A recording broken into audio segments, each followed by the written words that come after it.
வணக்கம். தினமலர்.com இரவு 8 மணி செய்திகள். முக்கிய நிகழ்வுகள். பயங்கரவாதத்தை ஒடுக்க உலகளாவிய அணுகுமுறைக்கு மோடி வலியுறுத்தல். ஆஸ்திரேலியாவுடன் சமூக பாதுகாப்பு உள்ளிட்ட 5 ஒப்பந்தங்களில் கையெழுத்து. முல்லை பெரியாறு அணையில் கேரள எம்எல்ஏ அத்துமீறலுக்கு தமிழக அரசு கண்டனம். காவிரி தடுப்பணை விவகாரத்தில் சுப்ரீம் கோர்ட்டில் வழக்கு. தர்மபுரி, சேலம் அரசு மருத்துவமனைகளில் 11 பச்சிளங்குழந்தைகள் பலி. உயர் மருத்துவ அதிகாரிகள் ஆய்வு. மருத்துவ குறைபாடு காரணமல்ல என்று பன்னீர்செல்வம் விளக்கம். விரிவான செய்திகள். ஆஸ்திரேலிய பார்லிமெண்டில் உரையாற்றிய பிரதமர் மோடி, பயங்கரவாதத்தை ஒடுக்க உலகளாவிய அணுகுமுறையை கடைபிடிக்க வேண்டியது அவசியம் என்று வலியுறுத்தினார். கான்பெர்ராவில் உள்ள ஆஸ்திரேலிய பார்லிமெண்டின் கூட்டுக் கூட்டத்தில் பிரதமர் நரேந்திர மோடி செவ்வாயன்று உரையாற்றினார். 1986 ஆண்டுக்கு பிறகு ஆஸ்திரேலியா வருகை தரும் பிரதமர் என்ற சிறப்பை பெற்ற மோடி, ஆஸ்திரேலிய பார்லிமெண்டில் உரையாற்றும் முதல் இந்திய பிரதமர் என்ற பெருமையை பெற்றுள்ளார். அவர் பேசுகையில் ஆஸ்திரேலியாவை இந்தியாவின் மிக முக்கிய தோழமை நாடு என்று வர்ணித்தார். I am truly honored and humbled by this opportunity to speak to you. I stand here as one of you, a representative of the people. I came to you with the greeting of 1.25 billion people of a nation. இந்தியாவில் வளர்ச்சி, பூகோள அமைப்பியல், பெருகி வரும் மக்களின் தேவை ஆகியவற்றை சுட்டிக்காட்டிய மோடி, இந்தியாவில் உகந்த சூழல் நிலவுவதால் ஆஸ்திரேலிய முதலீட்டாளர்களுக்கு சிறப்பான தொழில் வாய்ப்புகள் காத்திருப்பதாகவும் தெரிவித்தார். உலக சமுதாயத்துக்கு பயங்கரவாதம் மிகப்பெரிய அச்சுறுத்தலாக விளங்குவதாகவும், அதன் கோர முகத்தை இந்தியா 30 ஆண்டுகளாக நெருக்கமாக பார்த்து வருவதாகவும் குறிப்பிட்டார். இன்டர்நெட் மூலம் ஆள் சேர்க்கும் அளவுக்கு பயங்கரவாதம் வேகமாக பரவி வருவதாக கூறிய மோடி, சட்டவிரோத பணப்பரிமாற்றம், போதை மருந்து கடத்தல், ஆயுத கடத்தல் ஆகியவற்றுக்கு பயங்கரவாதம் உதவிகரமாக இருப்பதாகவும் வருத்தம் தெரிவித்தார். பயங்கரவாதத்தை ஒடுக்க உலகளாவிய அணுகுமுறை தேவை என்று வலியுறுத்திய மோடி, பயங்கரவாதம், மதம் இடையிலான உறவை அறுத்தெறிய அனைத்து முயற்சிகளையும் உலக நாடுகள் ஒருங்கிணைந்து மேற்கொள்ள வேண்டும் என்று அழைப்பு விடுத்தார். கான்பெர்ரா நகரை வடிவமைத்த வால்டர் கிரிஃபின் இந்தியாவில் அடக்கம் செய்யப்பட்டதில் துவங்கி ஆங்கிலேயருக்கு எதிராக போராடிய ஜான்சி ராணிக்கு ஆஸ்திரேலிய எழுத்தாளர் ஜான் லங் உதவியது வரை இந்திய ஆஸ்திரேலிய உறவு தொடர்பான பல வரலாற்று சம்பவங்களை மோடி நினைவு கூர்ந்தார். பார்லிமென்டில் உரையாற்றுவதற்கு முன் துப்பாக்கி குண்டுகள் முழங்க மோடிக்கு அணிவகுப்பு மரியாதை அளிக்கப்பட்டது. ஆஸ்திரேலிய பிரதமருடன் மோடி நடத்திய பேச்சுவார்த்தையில் கைதிகள் பரிமாற்றம் உள்ளிட்ட 5 ஒப்பந்தங்கள் கையெழுத்தாகின.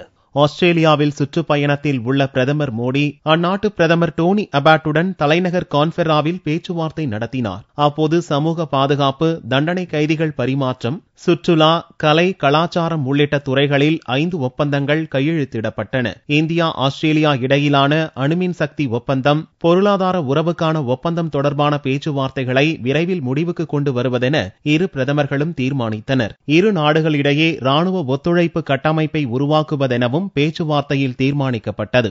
இதன்படி இரு நாடுகளின் ராணுவ அமைச்சர்கள், தளபதிகள் ஆலோசனை நடத்தவும், இரு நாடுகளின் கடற்படையினர் கூட்டு பயிற்சியில் ஈடுபடவும் வழி ஏற்பட்டுள்ளது. பேச்சுவார்த்தைக்கு முன்னதாக கான்பெர்ராவில் உள்ள போர் நினைவிடத்துக்கு சென்ற இரு பிரதமர்களும் நாட்டுக்காக உயிர் நீத்த ஆஸ்திரேலிய போர் வீரர்களுக்கு மலரஞ்சலி செலுத்தினர். அப்போது முதல் உலக போரில் தீரத்துடன் சண்டையிட்ட இந்திய வீரர்களின் நினைவாக உருவாக்கப்பட்ட மான்சிங் கேடயத்தை டோனி அபாட்டிடம் மோடி வழங்கினார்.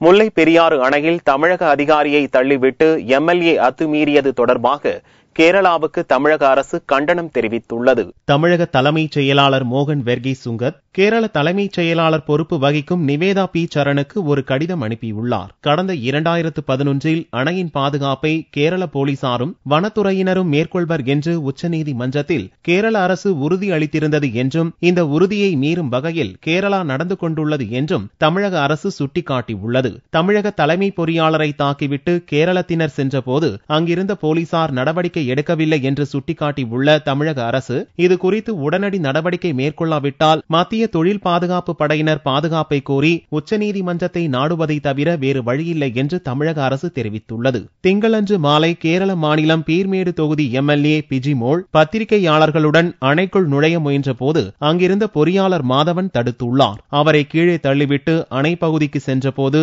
அங்கிருந்த கேரள போலீசார் வேடிக்கை பார்த்துள்ளனர். இச்சம்பவத்திற்கு பல்வேறு அமைப்பினரும் கடும் எதிர்ப்பு வரவேற்பு தெரிவித்துள்ளனர்.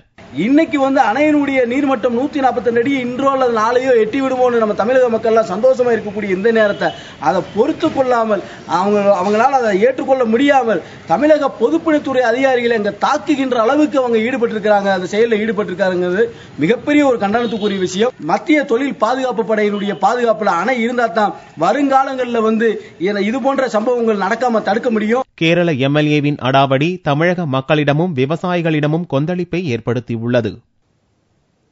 காவிரியில் தடுப்பணை கட்டுவதை எதிர்த்து உச்சநீதிமன்றத்தில் தமிழக அரசு வழக்கு தொடர்ந்துள்ளது.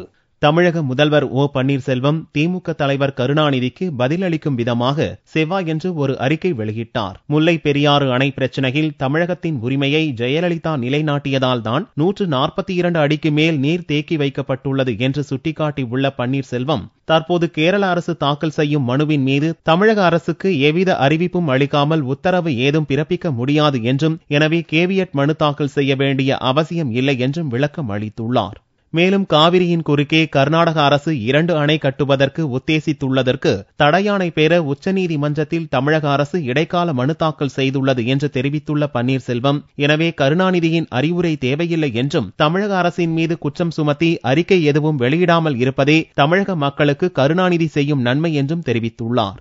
இதுபோன்ற அறிக்கைகளை தமிழர்களுக்கு எதிராக கர்நாடகமும் கேரளாவும் பயன்படுத்திடக்கூடும் என்பதை கருணாநிதி நினைவில் வைத்துக் கொள்ள வேண்டும் என்றும் பன்னீர்செல்வம் கேட்டுக் கொண்டுள்ளார். இந்நிலையில் செவ்வாயன்று உச்சநீதிமன்றத்தில் தமிழக அரசு இடைக்கால மனு தாக்கல் செய்தது. காவிரியின் குறுக்கே மேகதாது என்ற இடத்தில் குடிநீர் தேவை மற்றும் மின் உற்பத்திக்காக கர்நாடக அரசு 2 அணைகளை கட்ட திட்டமிட்டுள்ளதாகவும், இது காவிரி நடுவர் மன்ற தீர்ப்புக்கு எதிரானது என்றும், எனவே தடை விதிக்க வேண்டுமென்று மனுவில் கோரப்பட்டுள்ளது. தர்மபுரியில் 11 பச்சிளங்குழந்தைகள் இறந்தது தொடர்பாக மருத்துவ அதிகாரிகள் ஆய்வு மேற்கொண்டுள்ளனர்.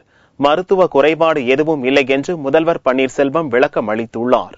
தர்மபுரி அரசு மருத்துவமனையில் பல்வேறு குறைபாடு காரணமாக தீவிர சிகிச்சை பிரிவில் அனுமதிக்கப்பட்டிருந்த பச்சிளங்குழந்தைகள் கடந்த 14, 15ஆம் தேதிகளில் அடுத்தடுத்து இறந்தன. தொடர்ந்து சிகிச்சை பலனின்றி பச்சிளங்குழந்தைகள் தர்மபுரி மற்றும் மேல் சிகிச்சைக்காக சேலம் மருத்துவமனை கொண்டு செல்லப்பட்டு இறந்து போனதால் பலி எண்ணிக்கை 11ஆக உயர்ந்தன. இது தொடர்பாக முதல்வர் பன்னீர்செல்வம் தலைமையில் தலைமைச் செயலகத்தில் ஆய்வுக் கூட்டம் நடந்தது. இக்கூட்டத்தின் முடிவில் தர்மபுரியில் உள்ள 36 ஆரம்ப சுகாதார நிலையங்களில் சிக்கலான பிரசவமாக இருந்தால் உடனடியாக மருத்துவக் கல்லூரி மருத்துவமனைக்கு அனுப்பி வைக்க அறிவுறுத்தப்பட்டுள்ளதாக முதல்வர் பன்னீர்செல்வம் தெரிவித்துள்ளார். எடை குறைவு, குறை பிரசவம் உள்ளிட்ட காரணங்களால் குழந்தைகள் இறந்துள்ளன என்றும், மருத்துவ குறைபாடு இல்லை என்றும் அவர் விளக்கம் அளித்துள்ளார். இது தொடர்பாக மருத்துவக் கல்லூரி இயக்குநர் டாக்டர் கீதாலட்சுமி தலைமையில் தர்மபுரியில் செவ்வாயன்று ஆய்வு நடத்தினர். 73 பச்சிளங்குழந்தைகள் அனுமதிக்கப்பட்டு 50க்கும் மேற்பட்ட குழந்தைகள் குணமடைந்து தாயிடம் ஒப்படைக்கப்பட்டுள்ளன என்று கூறிய டாக்டர் கீதாலட்சுமி,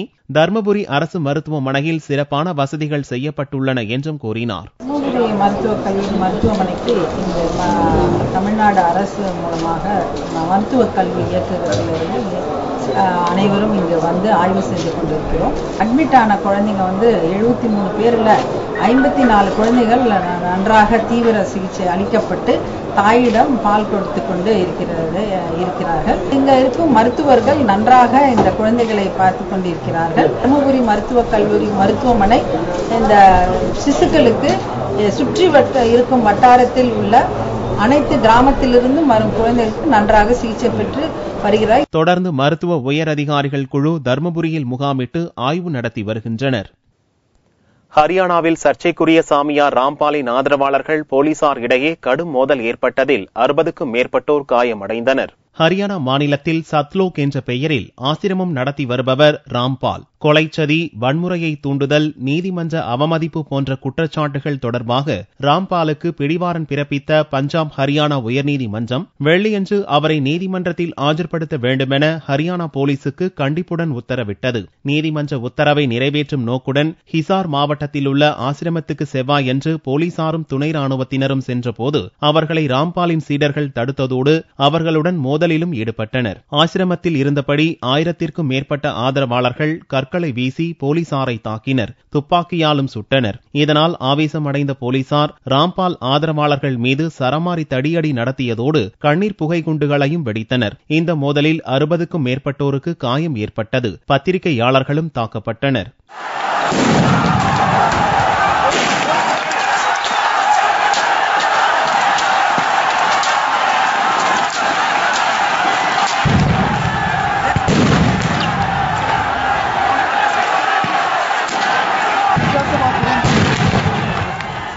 பக்தர்களின் ஆக்ரோஷத்தால் ஆசிரமத்தை சுற்றி ஏராளமான போலீசார் நிறுத்தப்பட்டுள்ளதால் ஹிசார் நகரில் பெரும் பதற்றமான சூழல் நிலவுகிறது. இதனிடையே சாமியார் ராம்பால் தப்பிச் சென்று விட்டதாகவும் தகவல்கள் கூறுகின்றன.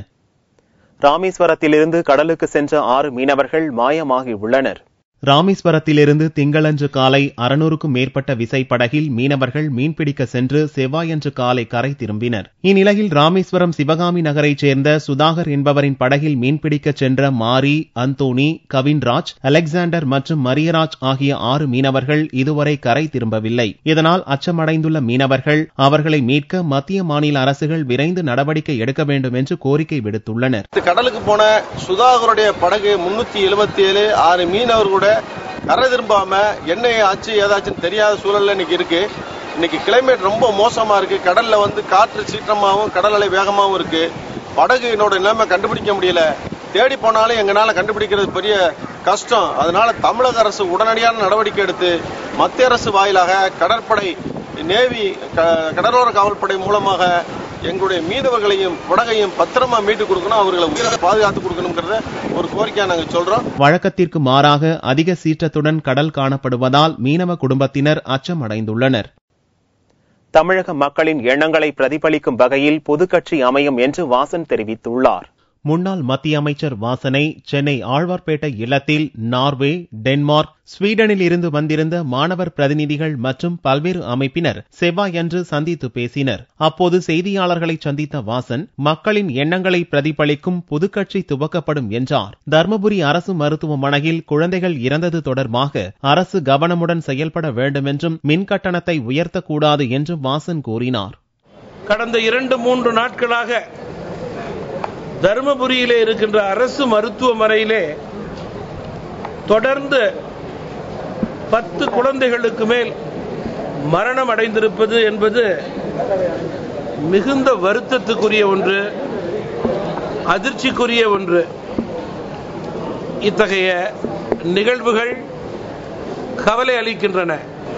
இதுபோன்ற நிகழ்வுகள் தமிழகத்தில் உள்ள அரசு மருத்துவமனைகள் மட்டுமல்ல, எந்த மருத்துவமனையிலும் இனிமேல் நடக்கக்கூடாது. ரஜினியின் அரசியல் பேச்சு குறித்த கேள்விக்கு அவர் நல்ல மனிதர் என்று வாசன் பதிலளித்தார். கட்சியில் இருந்து வெளியில் சென்றவர்கள் வன்முறையில் ஈடுபட்டால் விளைவுகளை சந்திக்க நேரிடும் என்று இளங்கோவன் எச்சரித்துள்ளார். தமிழக காங்கிரஸ் கட்சி தலைவர் இளங்கோவன் சென்னை சத்தியமூர்த்தி பவனில் செவ்வாயன்று செய்தியாளர்களை சந்தித்தார். 22ஆம் தேதி டெல்டா மாவட்ட விவசாயிகள் போராட்டத்திற்கு தமிழக காங்கிரஸ் முழு ஆதரவு அளிப்பதாக கூறியவர் கட்சியில் இருந்து சென்றவர்கள் வன்முறையில் ஈடுபடக்கூடாது என்று எச்சரித்தார். இன்றைக்கு எங்களை விட்டு பிரிந்து செல்பவர்களை பற்றி எங்களுக்கு கவலை இல்லை.